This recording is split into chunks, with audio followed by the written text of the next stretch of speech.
This is the Effing One Podcast, Australia's only Formula One podcast with Adam and Luke.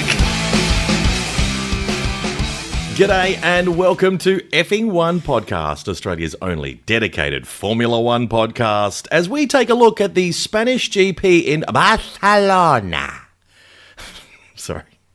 Barcelona, or Castrum, as it was known when it was built by the Romans in 15 BC, renamed in the Middle Ages, merging with the Kingdom of Aragon to become Barcelona. Hey, done some research? You have. Filled with spectacular architecture, it is a UNESCO World Heritage Site, home of the 1992 Olympic Games. The memories. The archer, remember when he hit that perfect target, set the rings on fire? Beautiful. And home to the most boring race on the Formula One calendar, and didn't it live up to its reputation? Wow. Did anyone say, take us Baku? No? No. No? Okay. That's already gotten old. Ah, jeez. When a safety car can't even make a race more interesting, maybe, you know what? Maybe, just maybe, it's time to move this race to Zandvoort, Holland, or Hanoi, Vietnam, or the track that everyone's talking about, Nerang, Australia. That's right. I said it. Nerang, Australia. The Monaco of the Gold Coast. Sure, it's got less water, less glamour, but a whole lot more unemployment. A whole lot more fucking fistfights. And more heart and soul than Monaco could dream of. By the way, got some great news regarding the Nerang Formula One Grand Prix bid.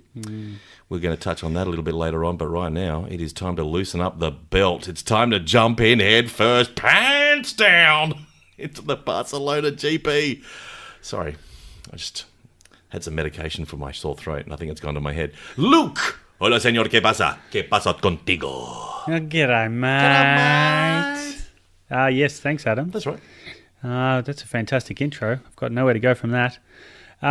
So, this weekend, Barcelona Grand Prix, Race del Boro. Yep. as it was last year. I had a little bit of a siesta I probably missed about 5 laps. Turns out I didn't miss anything. No. That's what happens when you watch Formula One horizontally at the Spanish Grand Prix. Won't happen in Monaco. Renault. Now, first up, my intro is about a rant.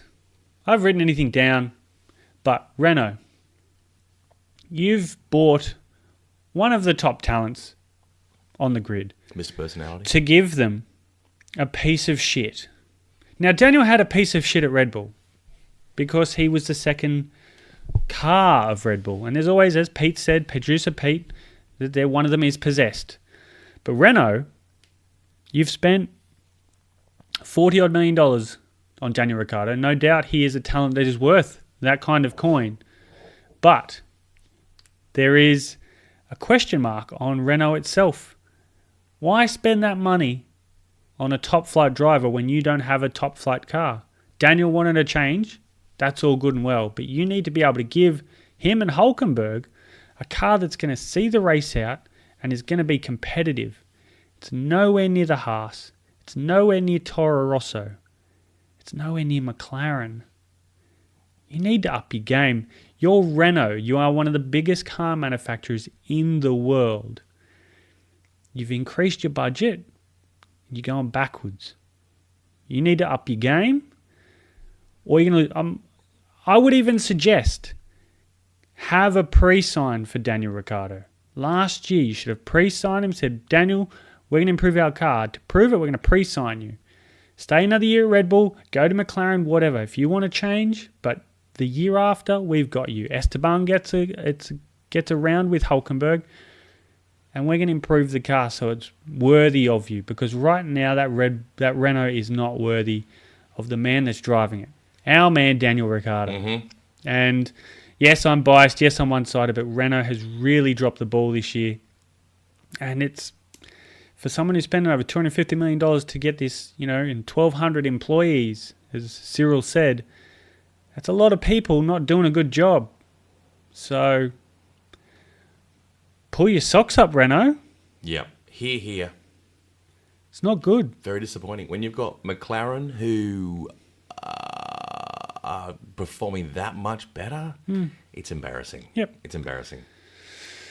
Yeah, with Carlos and Lando, Yep. Getting it done. Carlos isn't great, but he drove really well in a car that didn't have pace. And you got Renault just being rubbish. I wouldn't be surprised if, Fernando Alonso is in McLaren to be winning races. That's how good he is. He's good. Mind you, I don't think anyone is going to beat Mercedes this year. No. There is no way after the updates that we just had and all the excitement around the updates, and we thought, oh, you beauty, now suddenly it's going to get close. It's done the opposite. There's 3 championships. Yeah. There's the A championship with Mercedes between Bottas and Hamilton. There's the B championship between Red Bull and Ferrari.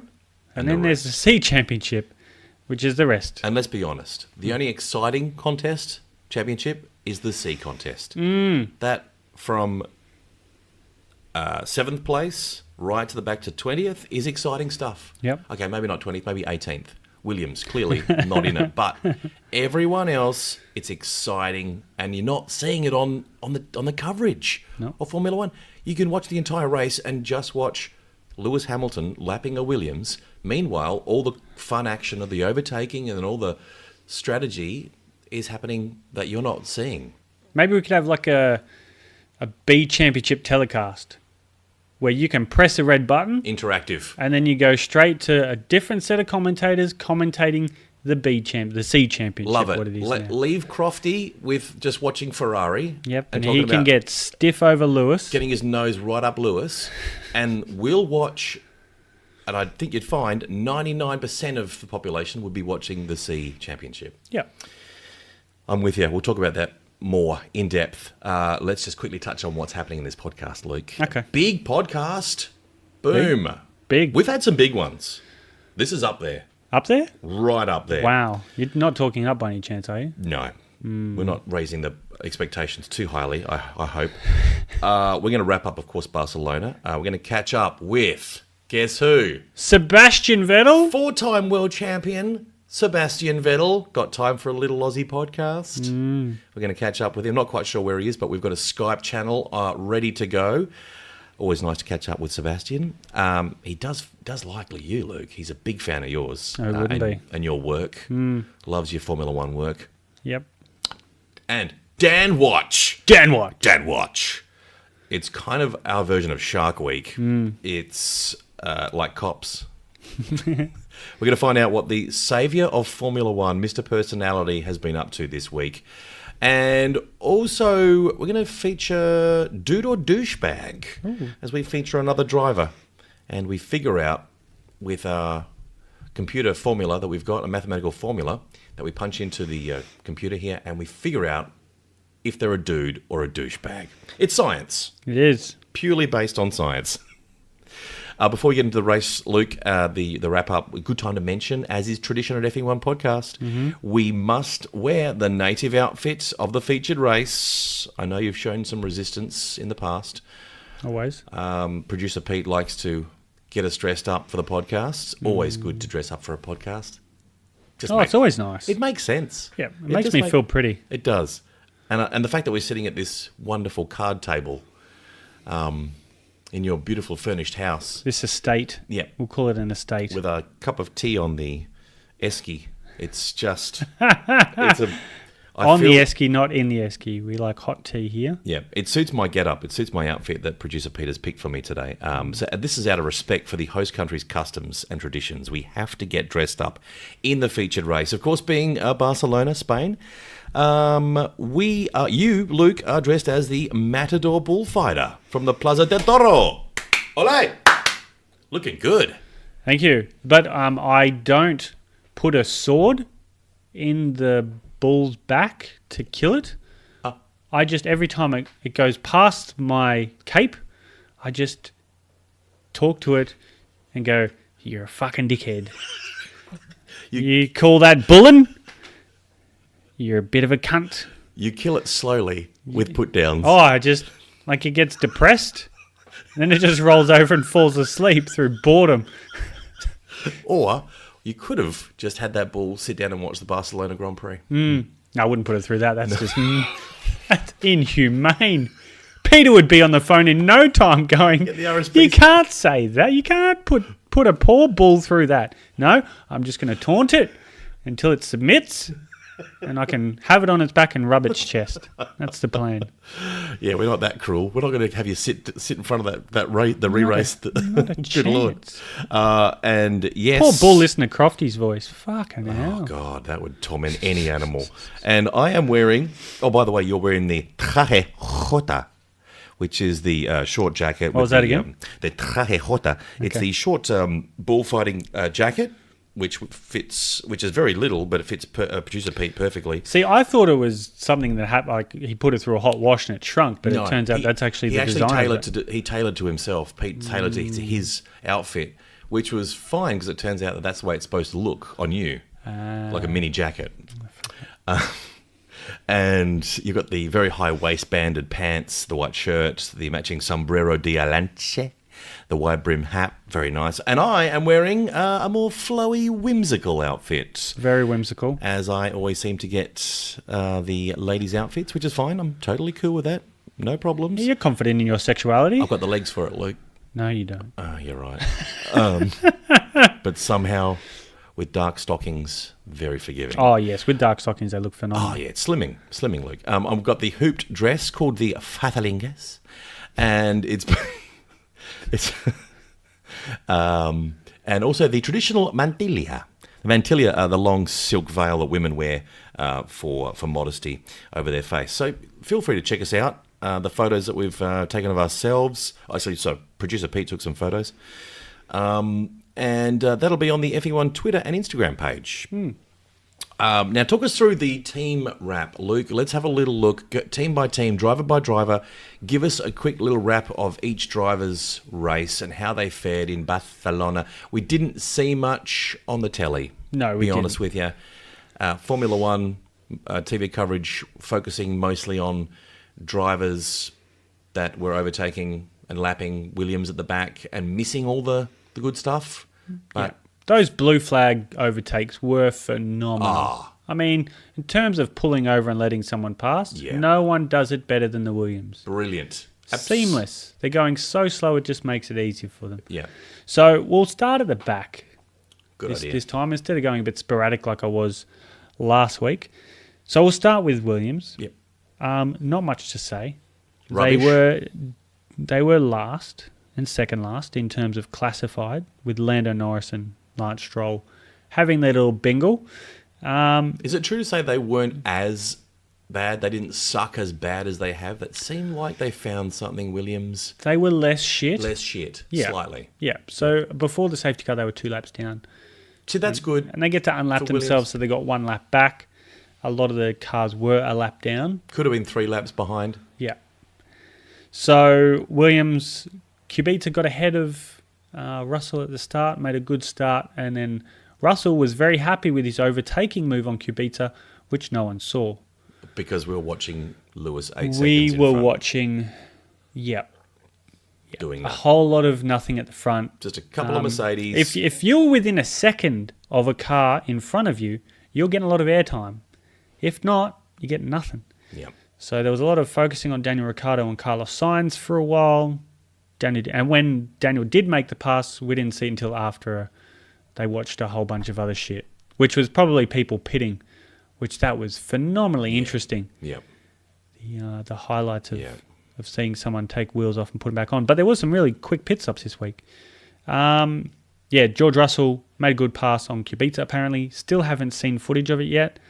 They not as bad. They made some updates. They weren't as shit. So Yeah, it's good. promises that they could be less shit in Monaco. Let's see how they go around the streets.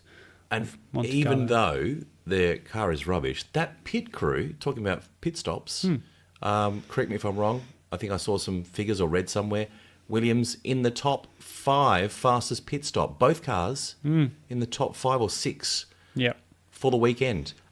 First and second, McLaren. how about that? Yeah. A bit of old school. Just They over haven't- 2 seconds. They haven't lost it. They've still got the old pit crew. That brings me back to fucking Renault. Oh, fuck. I mean, if you can't do anything else right, At least put the fucking wheels on quick. Put the wheels on fast. Give him a second. Get him a second on the track. They're not even in the twos.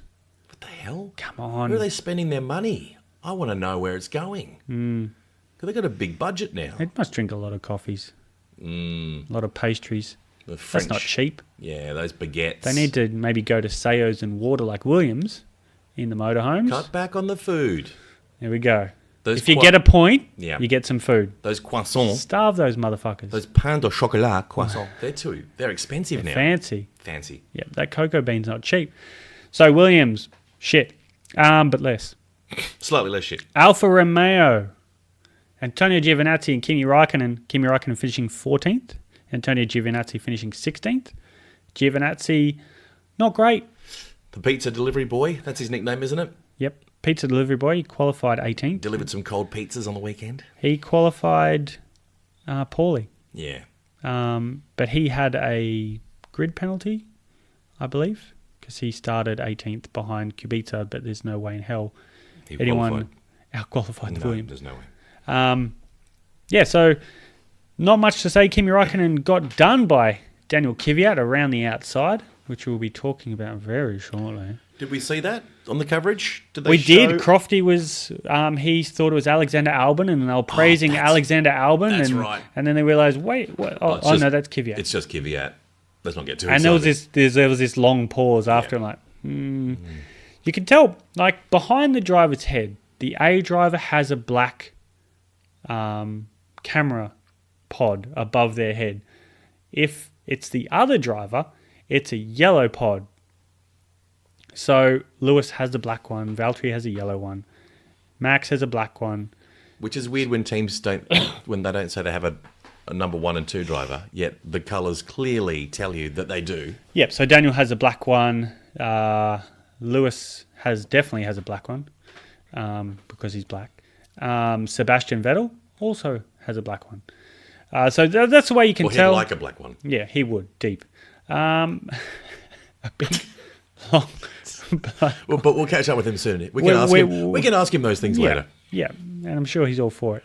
So that's how you can tell. You look at it and go, all right, that's Kvyat. Piece of piss. Yep. You don't need to...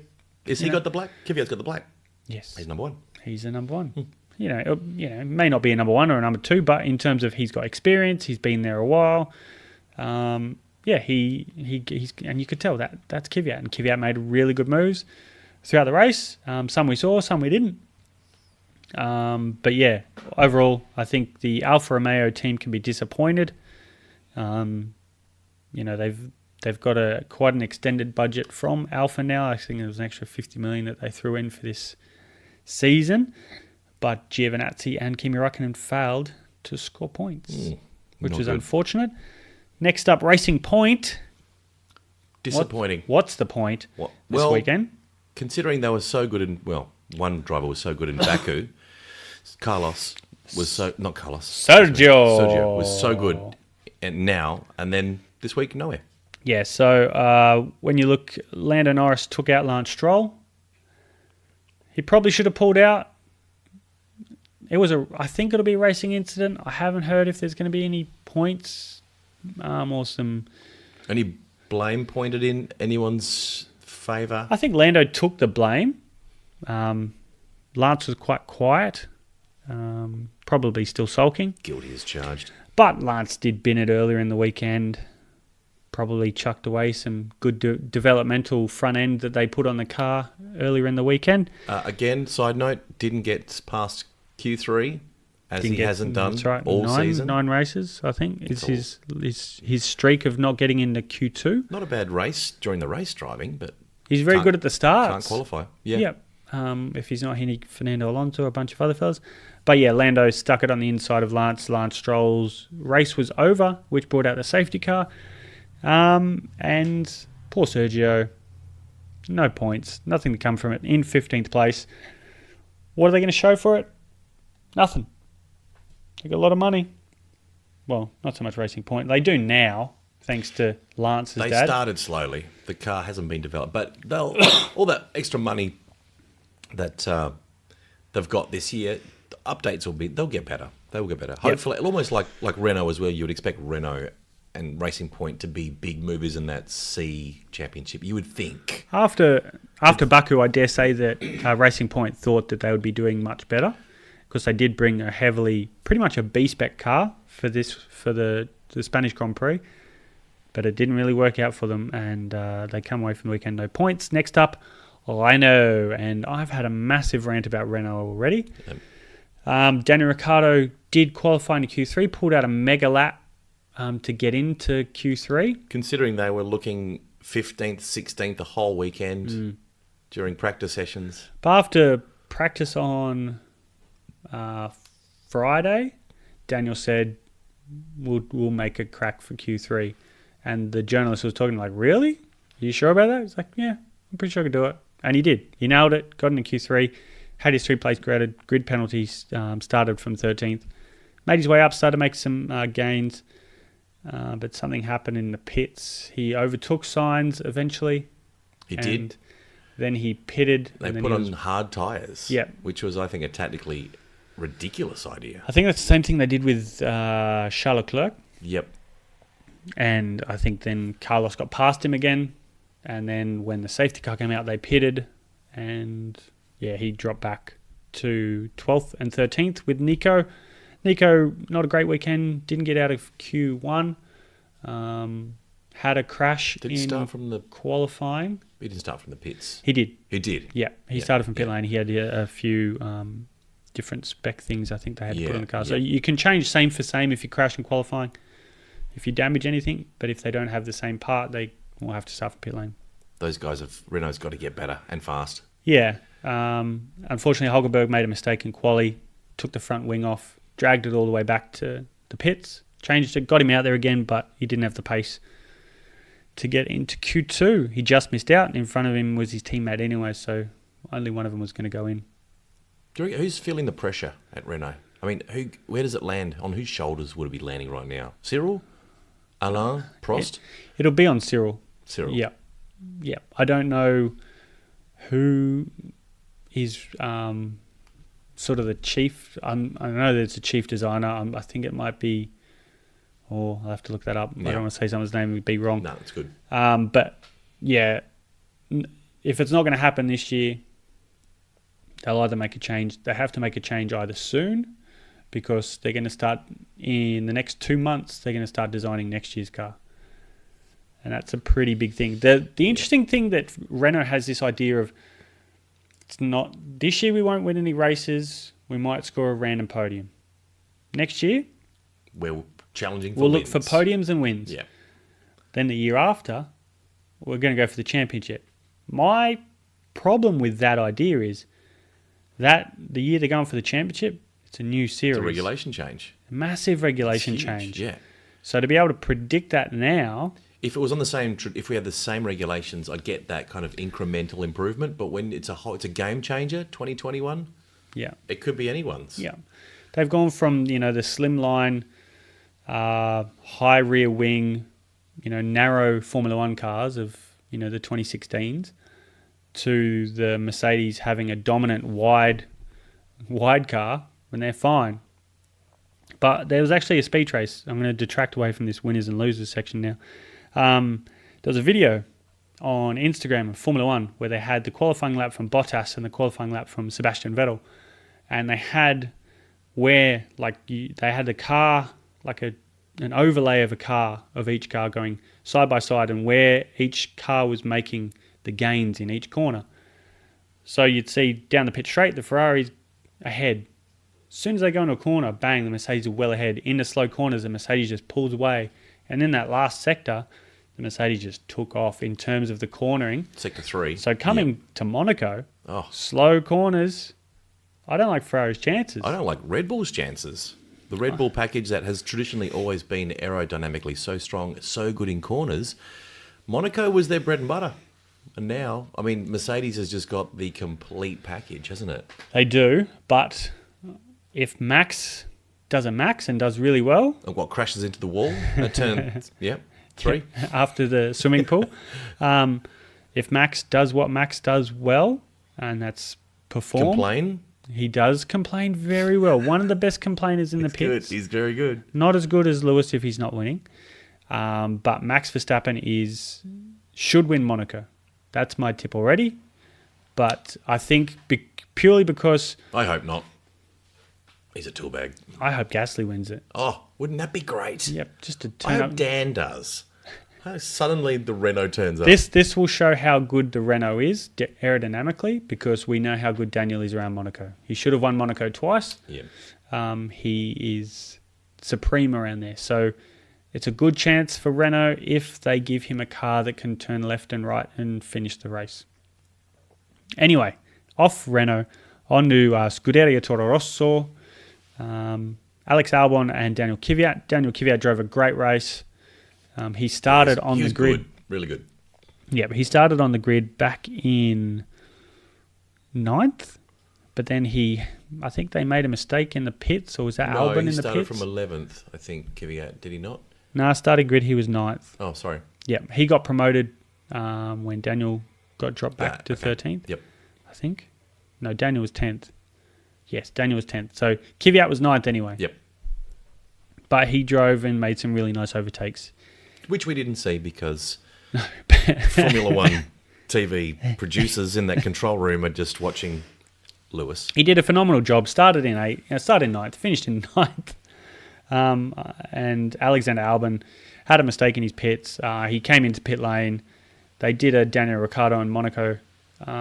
He was ready. They had no tyres for him because they were double stacking. They were going from one to the next, and they had one lot of tyres, but not his. Oh, that was Kvyat. Yeah, that was a schmozzless. So Kvyat was waiting for his tyres because he came in. Double pitting, couldn't do it. They screwed up. Alexander Albon's tyres were there ready, but because Albon was behind Kvyat, Kvyat had to wait for his tyres to be run to the car, which weren't ready. So that even screwed up Albon even more. Yep. But when Albon actually came in, their tyres were right there for him. So I think that was because of the safety car. Kvyat got in ahead They saw Mercedes do it last week. They thought, this is easy. We'll do a double stack. We can do this. So no. Yeah, that's what happened with Toro Rosso. Kvyat finishes with 2 points in 9th and Alexander Albon in 11th. Unfortunate for him. The commentators commentated he drove a great race, but that wasn't him. Next up, McLaren Renault. McLaren, Carlos Sainz. If I will take my F1 podcast hat off to him, because he drove very well in a car that didn't have the pace of 8th. There was teams and cars faster than the McLaren, especially both the Toro Rossos. And the Haas's, very fast. And the Haas. But unfortunately, Kevin Magnussen kept running Grosjean off. And so... Nice send-off. Yeah. For the Spanish fans on their last Grand Prix before they lose it. It's not a race win, it's not a podium, but it's 8th place for Carlos Sainz in a position that he probably didn't expect. No. So they get 4 points. And Lando Norris. Bravo to Lando, brought out the safety car. There was a little bit of argy-bargy. It looked like there was going to be some position swaps and changes, but everyone kind of regained their place and stayed as is. Lewis made a really good restart. Charles Leclerc kind of dropped the ball in the restart as well. Leclerc's got a bit of Ricciardo in his restarts. Just needs to make sure he gets those tyres up to temperatures earlier. If I was Ferrari, which we'll talk about soon, but if I was Ferrari, I would... You wouldn't be that much of a fuck-up, though. There's no way that you could stuff shit up that badly. No. You're good. I think there's a lot of journalists and statisticians who could probably do a better job of calling the strategy of Ferrari than Ferrari is. But I think Ferrari, being Ferrari, think that they're amazing. They don't seem to know what to do with team orders. Their tactics are rubbish. They had Leclerc sitting behind Vettel for like 4 laps without making a decision. He's got a flat spot on his tyres. Just let him go. Make clear, concise decisions. And then the reverse. When Sebastian was sitting behind Leclerc, clearly they're on different tyres, different tactics. Let him go. But that's it. They don't seem to want to be seen as having preferential treatment and using the tactics. Yeah, but when you make it that clear and concise, it's fine. You go, right, you're suffering, you come past. I get it. And then look, Leclerc's suffering with his rears, you let him pass. It's easy. It's that simple. So I think if they stop dancing around the subject and fucking get the shit done, then they'll be fine. But yeah, we're not on the Ferrari just yet. We're up to the Haas holes. Kevin Magnussen finishes 7th. Romain Grosjean finished 10th. So they get some points. They have something to show for it. They drove really well. Kevin was very aggressive towards Grosjean. Grosjean decided to shortcut turn 1 or turn 2 after turn 1. Generally, that's what happens with turn 2. It's after turn 1. Side by side, Grosjean made some nice moves. Magnussen was blocking a lot of space where no one was going under him. He's good at that. He can make that car wide. And he knows how to make it. So basically, Grosjean straight line turn 2, which has they call it a sleeping policeman. It's like a miniature speed hump, just to try and slow the cars down. He just fucking put his foot down. That's what he does. Bit of Evel Knievel over the bump, goes around the orange bollard, which you have to come around when you re-enter the track at that point, and just couldn't make the pass to get it done. But there was Gunther Steiner on the radio straight after the race, said to Magnussen, "Come and see me once you come in." And that was his radio message, and his radio message to Grosjean was, "I saw, just stay calm, we'll have a chat, just right now, just stay calm, calmer." That's how he said it. So, Haas, it'll be interesting what happens. I'm sure there'll be questions about it, hopefully interesting questions from our press corps after my revving up of the previous podcast. Run those predictable rubbish questions they always ask. Next up, we'll talk Red Bull Racing. Pierre Gasly finishing 6th. Still looking ordinary. Always going to be 6th, isn't he? He's never going to be anywhere but 6th. He's got the, He could aim for 5th. He could aim for being 20 seconds. Only 20 seconds behind his teammate, maybe. If it wasn't for that safety car, he would have been a lot further A back. tough position, though, for Gasly to come into that team when you've got Max, who's, we know, super fast and established. Gasly's come out and said that hard. he's overdriving the car. He's being too aggressive. He needs to slow down. Is that what he's saying? He I needs to be think slower. you need to change your driving style, and I think, it's taken Daniel Ricciardo, he's kind of figuring out how to drive the Renault now, and he's starting to really pull ahead of Hülkenberg.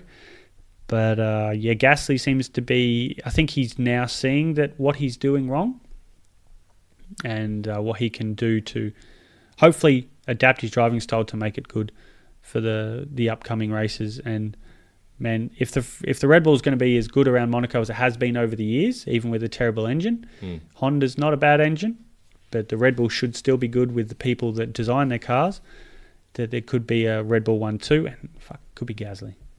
Wouldn't that stick it up Max too? It would be nice. If Max bins it again. Oh, I'd love to see that. Max smashing into something. I don't think it's going to happen, but it's a nice fairy tale. Yeah. Ferrari, well...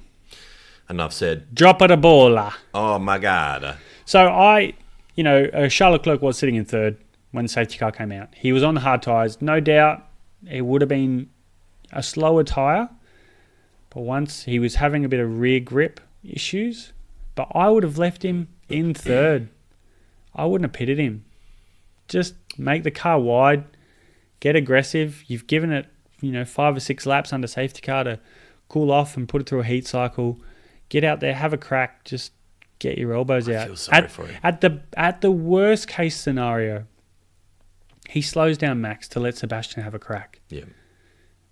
Not using it, like if you pit him, bang, he's 5th. He's going to stay 5th, that's it. You're not going for a podium, you're going to be 5th. Don't do that.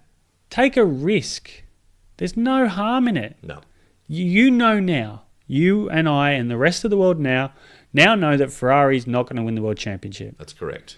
It's between the two Mercedes. Unless That's they right. crash together in the next 5 races to bring something back, they are so far ahead. They are in a class of their own. And people are like, this isn't good for racing. Something should be done. This isn't fair. I'm like, no.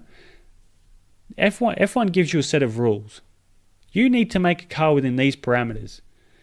Just as Renault did, just as Ferrari did with Michael Schumacher, they dominated.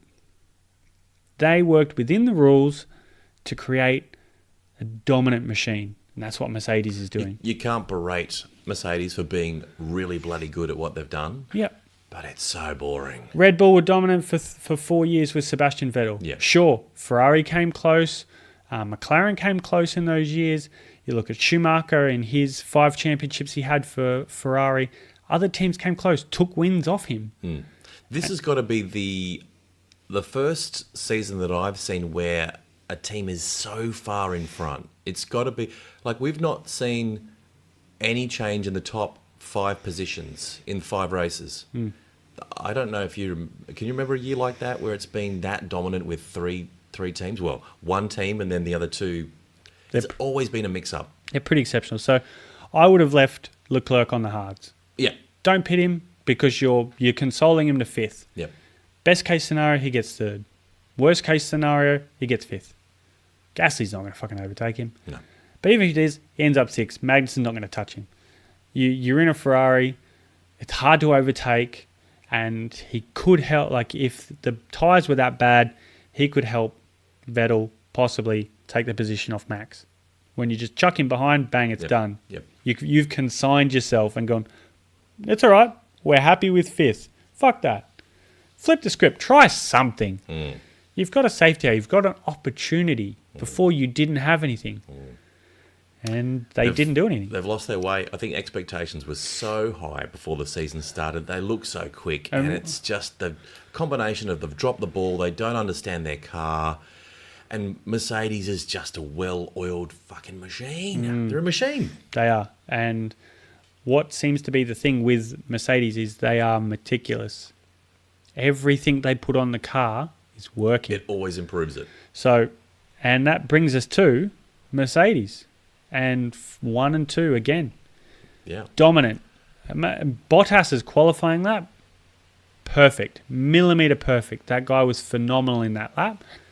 When you're pulling 6/10 on a world champion, 4-time world champion, 5-time world champion, yeah.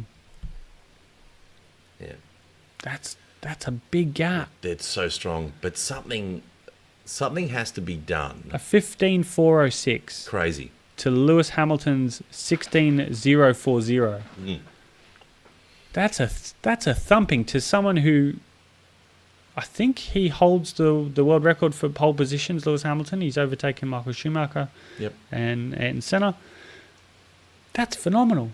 He's that good. He's pretty good. Yeah. But he's in an amazing car. So he's an amazing driver. But I think we all want to see close racing. And I just hope something gets done. This is where our suggestions of making Formula One great here at F1 Podcast, Luke, are so important. Yeah. Because it'd be easy to switch off right now. This 5 races in, it'd be easy to switch off and think this season is all over. What's the point? Yeah. And we're just now looking at the best of the rest. But, something's got to be done. Like the F3 race, that was awesome. That was close. It's only Formula One now that's struggling so badly. Well, you look back at any Formula One, it's very rare to have a season where there's 3 or 4 constructors up the front battling it out within, 15 seconds of each other. It's very rare. Over the distance of a Grand Prix, you're looking at, an hour and a half to 2 hours of racing. It's very hard to say, you guys are all within a couple of tenths of each other. That's not the case. For anyone who's listening at home, that sound in the background is it's raining outside, torrential rain. That's not producer Pete taking a piss off the balcony. No. It could be as Thought well. it might have been. Could be. It's quite a healthy stream. Yeah. Which is unlike Pete. So I think, I hope that we show a bit of more of the racing and show a bit more of what's happening throughout the grid instead of just focusing on the show of 1, 2. Let's look at the top 6 for the first couple of laps. Couple of corners. Let's not eat that. 2 corners. Okay, that's the race decided. That's 3 not corners changing. max. Yep. Okay, who's first into the corner? Is it Lewis or Bottas? Okay, they win. Now let's concentrate on looking at the fun stuff. Let's go back to the shit show. Let's go look at the shit show where shit's happening and people are overtaking and having fun. They're bunching. We're they're missing all the good argy-bargy. stuff. Because you're going to be showing the replay of the start over and over. And lap 41, they showed the restart of the race. And we're, 5 races in? It's going to be a long season, Luke. That's the second race in a row where they've shown the restart of the race. Like they show it generally after 5 laps, they'll re-show it. Just if there's anything they missed. But then they show the start again after midway through the race. No, fuck that. That's how You got to find something else. Find something else to focus on instead of, well, if it's not the top 6, we don't know what to do. There's other teams with sponsors. They want airtime. If you make the racing interesting back there, if you show them racing this stuff, I'm sure the Rocket Williams racing team would have loved to have shown their George Russell's overtake on Kubica, which I want to see. Yep. And people at home want to see cool stuff like, hopefully, Formula One, Liberty Media take our suggestions on board seriously to make Formula One great. Last week we had some crackers. We mentioned that drivers should be able to talk to each other. Direct lines from driver to driver. Push a little button. Now I'm talking to Bottas. Now I'm talking to Carlos. Hey, mate, I know it's your home race. You know what? You suck. We need a button. We need a button that we fans can talk to the drivers. Just us. Yeah. Hey, it's Dave from the Gold Coast. Lewis. What do you think about the Nerang Formula One race? We've got this Formula One track that we reckon we want to get rid of Albert Park and go for Nerang. What do you reckon? You know what I mean? Like, you could interact, and the drivers have to take the questions. They're forced to. Yeah. They've got to answer. Yeah. Anyway, there's some ideas. They're floating about. I'm sure Liberty Media is listening. So Liberty? that's Are they listening? I'm Liberty? listening. Yeah. Liberty Media's listening. We know they're listening. So They listen to everything. I'm sure they're going to steal some ideas, probably even halfway They through. know my search history. They do. That's the problem. Maybe not even halfway through the season. It might get so desperate, this Formula One season. It's over so quickly, they might be looking for ways to spice things up and throwing these suggestions in maybe Monaco. We might see these changes in Monaco, Luke. We could, but... We could be chatting to Lewis while he's driving. That'd be nice. Next week. What would you say to him? Geez, that corner's quick. Yeah, careful. Careful, Oh, mate. watch out, watch out, watch out. Whoa. Jeez. Look over your Lewis. shoulder. Yeah, Lewis. You nearly hit a seagull. Yeah. Do you need to buy milk? Do you need flour when you get home? What do you need to buy in the shops? Yeah. Would you be quicker if you took your earrings out? Did you leave the kettle on? Yeah. Oh, did you lock the house? Lewis, you forgot to lock the house up. Is your iron still on? Yeah. Yeah. And so you've got to be a great driver. Plus, Maybe he left his... take the trash talk. What is it, bedazzler? Left his bedazzler on? Because he likes to bedazzle the clothes. Yes. He's got all the bling. Yep, he's Tommy Hilfiger bedazzler. Yeah. You've really got to tell her that bedazzler. Gosh. You don't leave that hot glue gun running. No, you don't. This is a good idea. These are great ideas. Liberty Media, think about it. Every lap we go through the grid and we talk to each one. We just give them a quick heckle. Yeah. It's Luke here. Yeah. Hey, Grosjean. Watch out for that next corner. Don't be such a nice guy. Watch out. That Dane, Magnussen, he's good. You need to, Do you have anything you want to say to the listeners? You can have a whinge about anything. Yeah. And then you wouldn't. He'd just be talking for the next 20 minutes of him whinging. Yeah. Because he goes on and on. And there's no beeping. When they swear, it's not. Oh, no. It's live to air. It's live. We don't want to get these messages, delayed 5 minutes. They edit out all the swear words. Yep. We want it fresh and real, baby. We want the fucks, the shits, the cunts. We want everything. Leave them in. Yep. Anyway. Or ask a driver, do you have a dirty joke? Yeah. Tell us a joke. There you go. Lewis. That's a question that the journalist could be asking. Brilliant. Tell us a dirty joke. Now ask them a question. Yeah. You get the real, because they're focusing on the race. You'll get the real response, not this premeditated response about... What's it like driving around Monaco? We've heard that before. We don't care. Ask them what's your favourite dirty Yeah. joke? They've got one. They've all got one. What do you want to... How do you go to the bathroom when you're in the car? Do you ever have like a little giggle catcher? Are you wearing the... Giggle catcher? Are you wearing the effing one giggle catcher? I wear it for every Grand Prix. For any mishaps, it's highly absorbent, Lewis. You should think about wearing one. Yeah. I know where you can get one. Especially F1 in podcast. Singapore. Oh, They're sweating, dripping off everything down there. I know. We should do the fastest lap. We should digress. Yeah. Let's go fastest lap. Let's go look at the... who got the fastest lap out there? The fastest lap this weekend was Lewis Hamilton. Right. He was quite adamant, and there was a lot of chatter on the radio about who's going to do it and how they're going to do it. Lewis Hamilton got the fastest lap with a 1 minute 18.492. Bonus point. Bonus point to Lewis. Valtteri and Max, second and third in the fastest laps. Daniel Driver. Ricciardo had the seventh fastest lap Nice. with a 1 Surprising. minute 20.6. It was set on lap 56. Very nice. What about driver of the day? Driver of the day. Don't say Max. No, not Max. Good. No, why would I give it to Max? I don't know. I'm hoping because he beat a Ferrari. The big move in the top three teams. Red Bull passes a How do you Ferrari. judge the driver of the day? Exactly.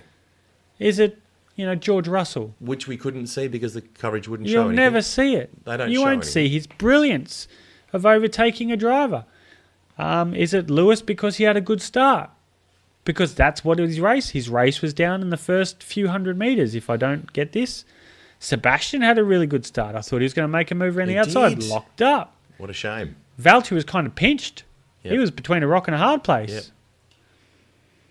Unlucky for him. Maybe Carlos. Carlos Sainz had a good drive. I would give it to Carlos. Or Kvyat also had a great drive. Great driving manoeuvres after the pit stop fuck up, but I would give it to Carlos. You're giving it to Carlos? I would give it because it's Spanish. He drove a really good race in a car that's underperforming. It's most likely the last Spanish Grand Prix. Send him out on a high. Oh, it is the last Spanish Grand Prix. I bloody hope so. They'll test there, but that's it. It's nasty. It's a I dare boring say. track.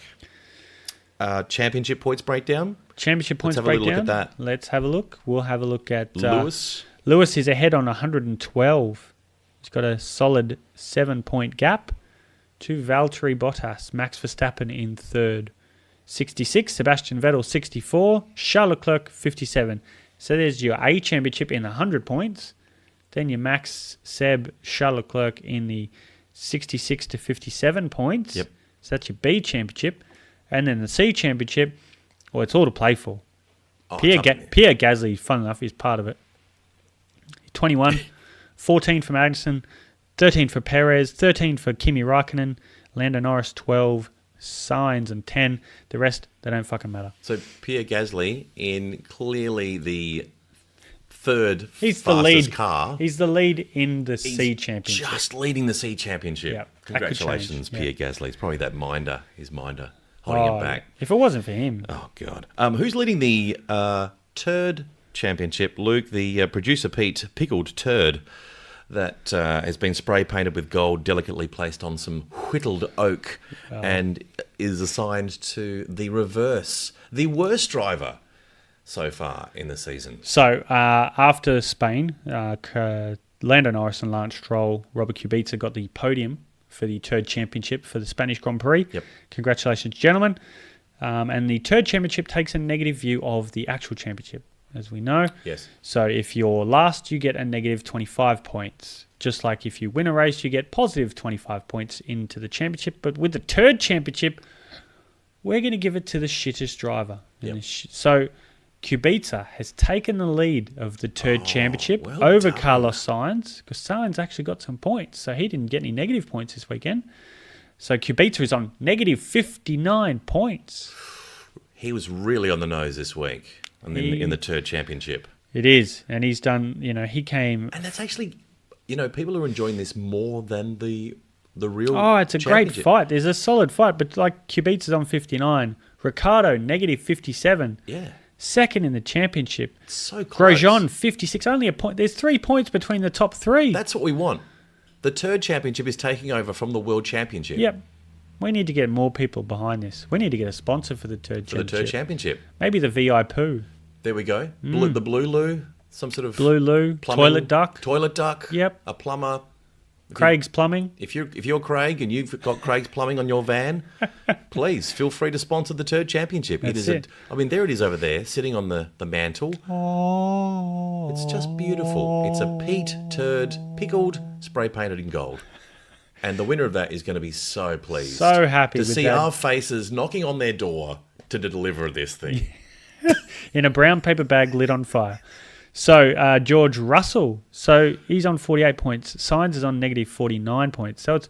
So you got It's anyone's game. Norris 42, Russell 48, Sainz 49. This is a close championship.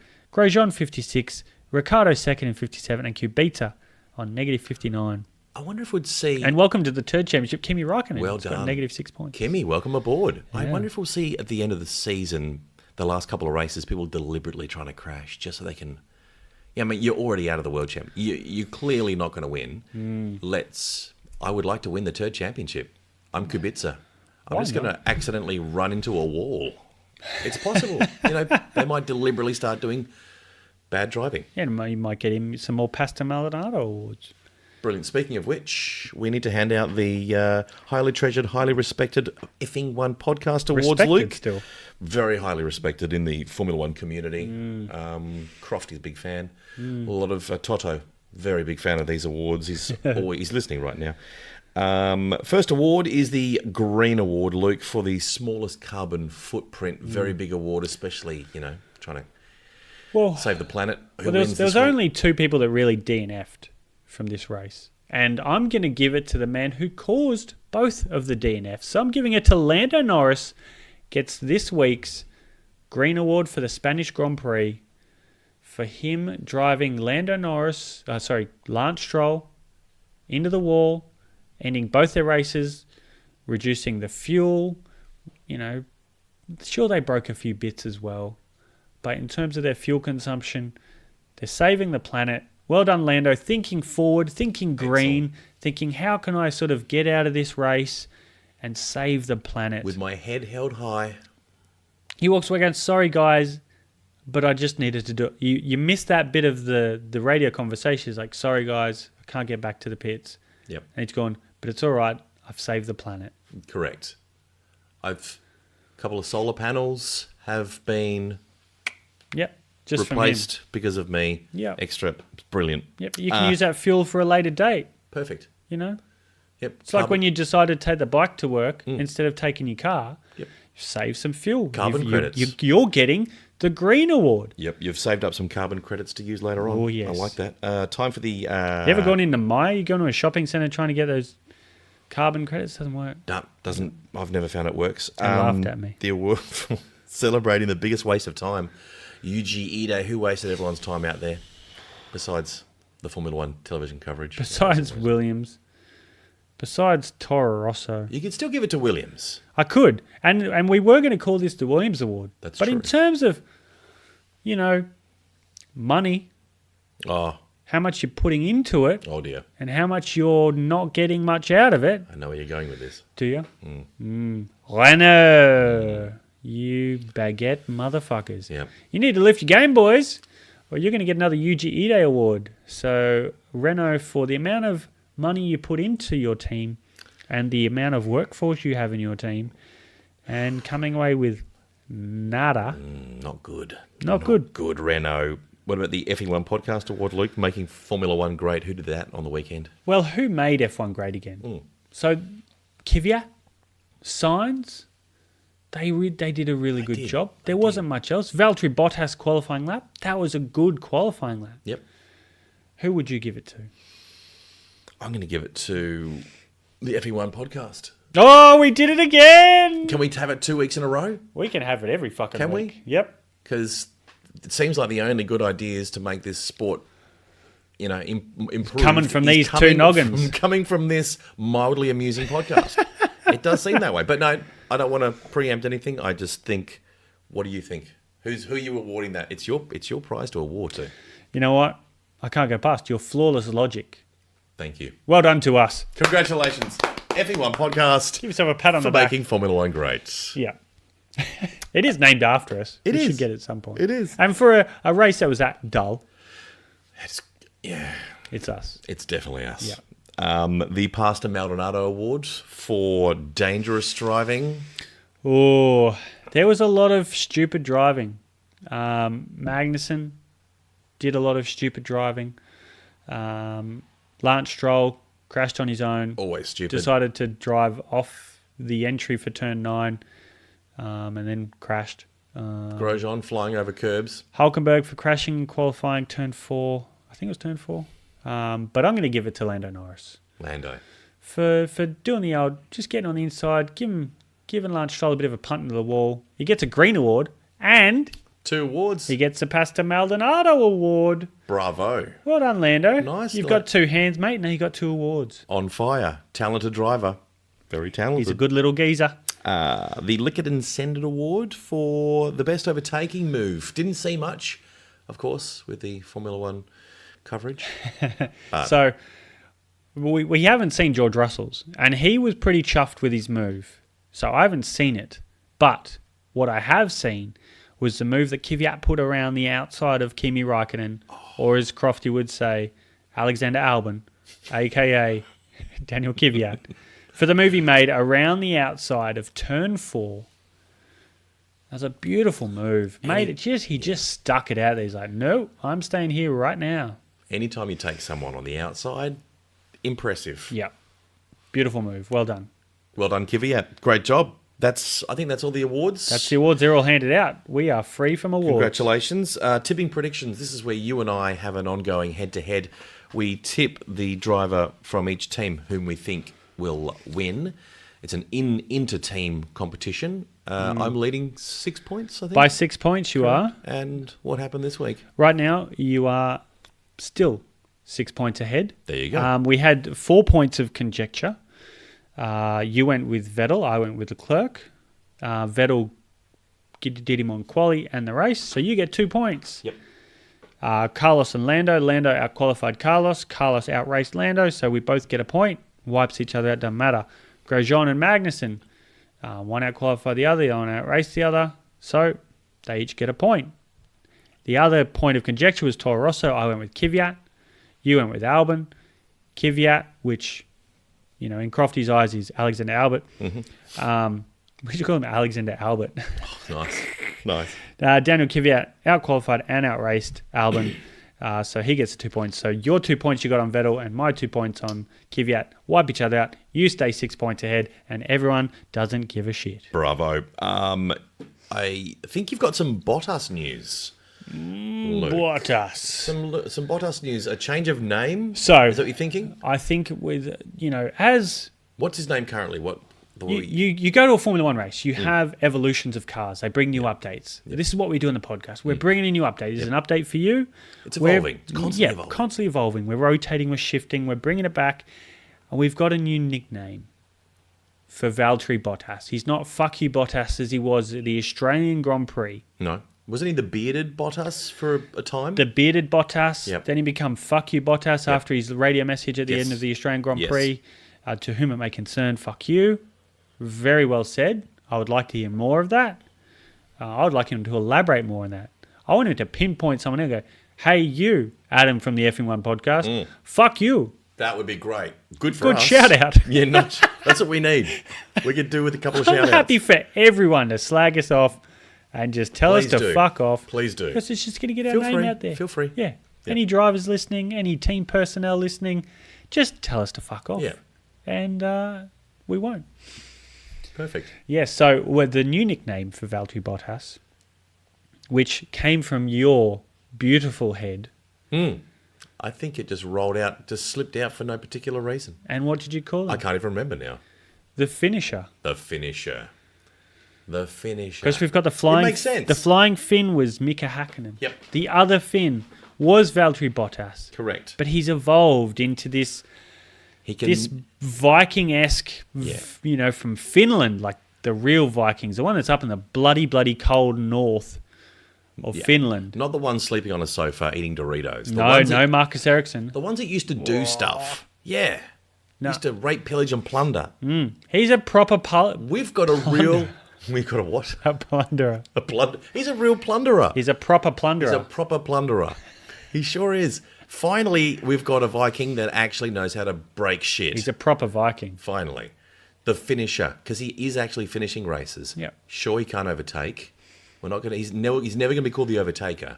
I think I know where you got that nickname from. The Punisher? He's Mrs. Because he's the finisher. The finisher, finishing the job. Always finishes first, she says. It's weird that you would think about that. Guess what? Mrs. is a good-looking woman. Guess what? What? It's time to Skype Ah. four-time world champion Sebastian Vettel. It's amazing that he's got so much time for this little Aussie podcast. I wonder what he's up to. Let's go find out, shall we? We've got the Skype. Producer Pete has the Skype channel all hooked up. We're not sure where he is. We'll find out soon, Pete, though. we don't know where he's on. No, let's Skype straight to him. Let's go. Hey guys. Hey, Sebastian, how you going? Hey guys, I'm great. I hope it's not too noisy. I'm just doing some cooking in the kitchen. I'm just cooking up some Schweinehaxen. Oh, Schweinehaxen. Yeah. What's involved in the Schweinehaxen? Schweinehaxen is a pig. It's pig. Yeah, it's a deep fried. So that's where the swine comes from. Yeah, the Schweinehaxen. And the Haxen The hux of the is swine. It's a German. Is the feet. Yeah, correct. It's Yeah. and leg, and you cook it, so you boil it first, so the meating is falling off the bone, and then you fry it. What do you do with the toenails? I normally just put them on my fingernails. So I just go, hey, I'm gonna look at this. That's an odd change. So I actually have some company tonight, so I'm going to keep this brief. I'm just preparing. Sorry, hang on. Sorry, I just got to attend to my guest. What was that? Hey, Toto. Toto, would you like some champagne? What are you doing? Yeah, don't worry. Don't worry, darling. I just cook. I just got to do a quick Skypey thing. Let me just find out who these guys are again. I don't even. Sorry. Look, what is this podcast called again? It's the effing. I don't fucking care. I don't even know. I don't even care. I just agreed to call you every week to give you rundowns. Ferrari makes me do. It's like it's a thing. It's like a community service. It's like for this podcast, whatever. Is that from since you drove into Lewis? Ever since I've been driving shit. Yeah. And spinning the wheel and spinning off. The PR team at Ferrari says I should be doing more podcasting. So, yeah. Oh, hang on. Sorry, I just have to attend to my guest. Sorry. I don't think you should tell them that I'm here. By the way, I just want to let you guys know. Yes. I'm only here to wine and dine Toto Wolff because I would So what's Toto Wolff doing over there? Oh, well, he's German, like me. So we from the Bavaria region. We also I'm from Austria. From Austria. It's very close to the Bavarian region. He's from the northern part of Austria. I'm from the southern part. Anyway, you don't need geography lesson, Lucas. Okay? No, clearly. So what I'm doing, just between you and me, is Don't worry, no one else listens to this. Well, I've seen your downloads. Apparently, it's only your mother. Yes. It's only Mrs. Luke. She's very active. She's the only one podcasting and downloading this shit podcast. Trust me, I've listened to it. It's fucking shit. Not the effing shit. We've gone over this. You should try to think of that change. That's a nice name change. So I'm only here to wine and dine Toto Wolff because I want to drive a Mercedes next year. Shh, shh, shh. I won't tell anyone. Go. Okay. And no one will clear. Sorry, I just have to. Toto, you ready for your massage? Have you finished for the final Haxen? Would you like me to? I do a very nice smiley face. I'm in my bathrobe ready. Oh, by the way, Hope it's not weird, Toto. I'm not wearing any pants. Where did you put that cucumber? Oh, Jesus. Okay, fellas, I gotta go. All right. I have to pull this. You seem very busy. We'll talk to you. Yeah, I gotta wash this after cucumber Monaco. before I put it into salad. That was insane. Oh, by the way. He's still here. I thought I shut that thing off. No, you haven't hit the button yet. Stop. Get your fingers away from the button. Don't hang up on the Skype. I need to say something. Look, send me a dick pic. No, that's done. And that was Sebastian Vettel, live from And- his home in Bavaria with Toto Wolff. Toto Wolff. How about that for a coup? That's a scoop. A coup and a scoop. Scoop in the coop. A scoopy coup. That was interesting. So there you go. Wow, that's a rumour. Let's not start anything though, but Sebastian... If anyone listens to this, don't tell anyone. I think we're Keep safe. it to yourself. I think we're pretty safe, Luke. Besides your mum knowing, I think we're fine. Yeah, we've got Cliff. Hey, Cliff. Ah, Cliff. He knows now. Don't forget Cliff. And we've got some new listeners in the States. G'day, fellas. Guy that, ladies in Sweden. Yes. Got some ladies in Sweden. Don't we? The Yep. Swedes love it. Oh, they Especially do. this podcast is very lady friendly. Hugely. It's a sexy sounding podcast for the ladies. If you'd like to download it for your fiance, wife, partner, for her birthday, Yep. anniversary, maybe See, just listen what we got you. candle lights, some Barry White. No, screw the Barry White. F1 podcast. That's it. This'll get you in the mood. White. You're bound to score, fellas. You're bound to score. What was I going to say? I don't even know. I've thrown myself. Maybe I could cut to, you're an F1 fan when. Ah, there we go. Yep. That's So nice. with a little segue of sexy times and thinking about the F1 podcast, Yeah. let's bring it back to you're an F1 fan when. So the segment is when you know you're an F1 fan and these things happen. So if you do something during your daily life and you go, oh, that clearly tells me that I'm a Formula 1 fan. You know, you're at the traffic lights and... You know, you release a fake clutch that's behind the steering wheel, and you make paddle shifting, and you make some noises And while you you don't drive. have any paddles. That's it. No paddles. Yeah. But you're making the noise. You're making the noise. You're making a shifting noise. You're shifting early just to get a good drive off the line. You you're just walking. Yeah. You're walking into a hairpin. You start downshifting for some whatever reason. You're taking the racing line. Done that. Yeah.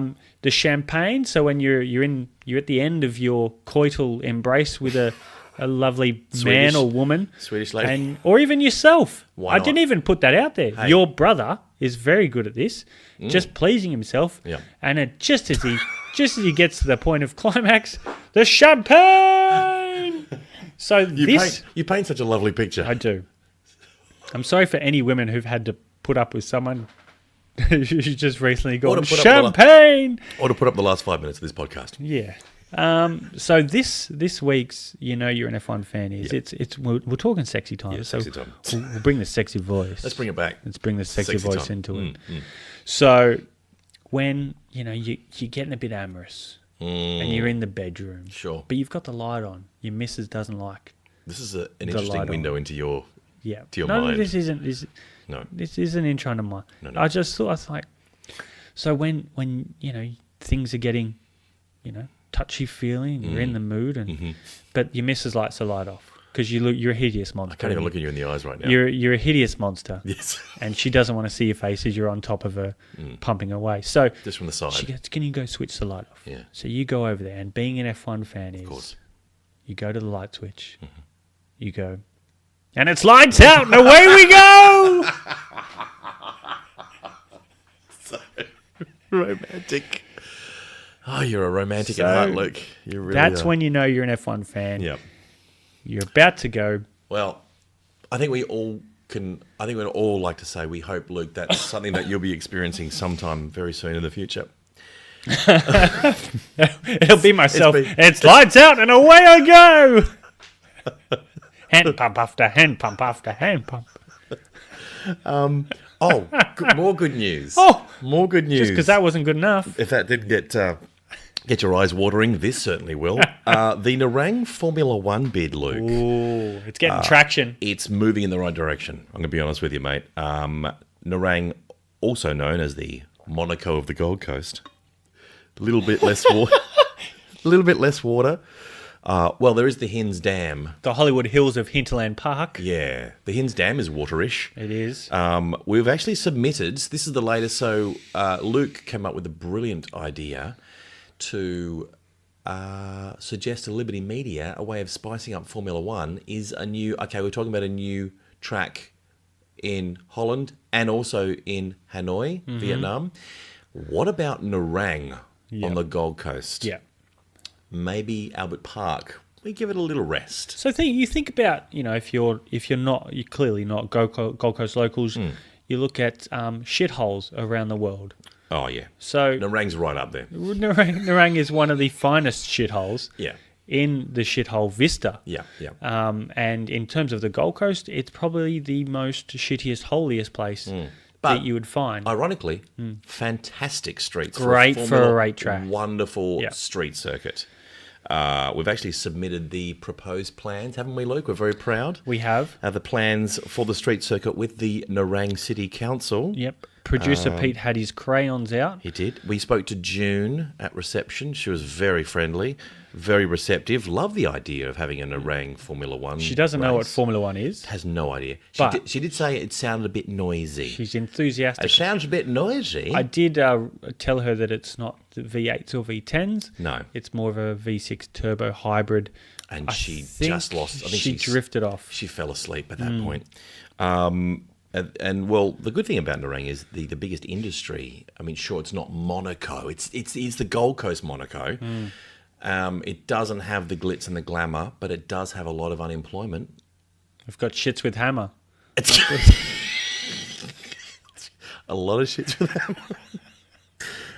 The number one industry is the unemployment queue, and we actually went to Centrelink at Nerang, It's a tourism hotspot. and we took some names down. We got some signatures for the petition. To get They thought some it was a job. support. Yeah, But that's what we're going to do. By having the race there for a good 8 weeks of prepping the circuit and getting it all ready, these people will have a job.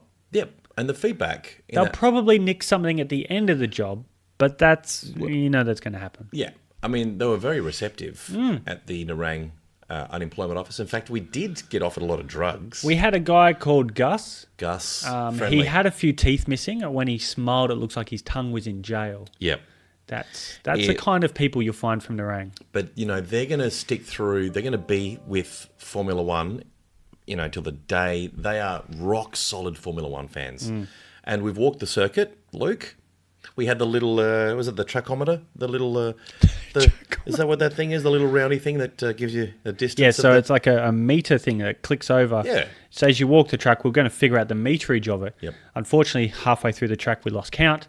So we'll get back to that. We'll get back to that. Yeah. But suffice to say, we're going to put it on Instagram and Facebook. We're going to put out the layout of the Nerang Formula One circuit on the social medias. Yeah, think the old Nürburgring.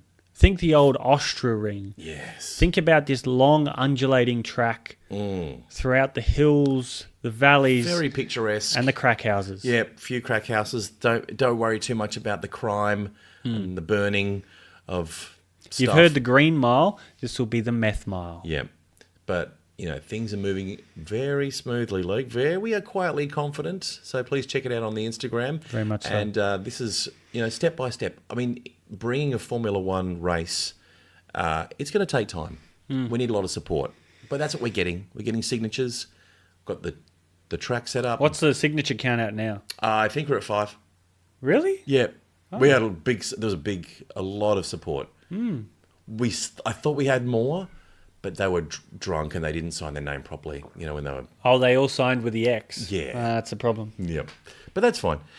So that's certainly something to watch out for. And I think Albert Park, like Barcelona, You're on notice. You're on notice. It's a boring race. Barcelona, you're boring. Albert Park, you're boring. Nerang, The place to be. the Monaco